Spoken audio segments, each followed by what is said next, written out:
आज इथे आज आपले एक आमदार आहेत, एकेकाळी पारनेरमध्ये सुद्धा आपले आमदार जे आपल्यासोबत होते राजीनामा दिला, नाहीतर या पहिल्या 43च्या आधी त्यांची पण सही आहे. कर्जत जामखेडच्या आमदारांची नसेल, पण अनेक वेळेला त्यांचाही आग्रह राहिला की भारतीय जनता पक्षावर आपण गेलं पाहिजे.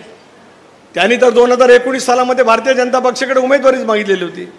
कोणाला नैतिकता, कोणाला काय म्हणण्याचा अधिकार त्या ठिकाणी आहे. त्याच्यानंतर सरकारमध्ये नाही घेतलं गेलं म्हणून पुन्हा एकदा राजीनामा देऊन भारतीय जनता पक्षाच्या चिन्हावरती लढवण्याच्या बाबतीमध्ये त्यांनी मत काही ठिकाणी व्यक्त केलं होतं भारतीय जनता पक्षाच्या नेत्यांच्या जवळ. कोणाला अधिकार त्या ठिकाणी पोचत नाही. नैतिकतेच्या गप्पा कोणी सांगण्याचा प्रयत्न करूच नाही. आणि ज्याचा उल्लेख सुरेश चव्हाणांनी या ठिकाणी केला, रुपाली त्यांनी या ठिकाणी केला की परवा नगरच्या वर्धापन दिनाच्या निमित्ताने एक स्पष्ट झालं की दिशा देण्यात आलेली होती. या पद्धतीने आपल्याला भारतीय जनता पक्ष.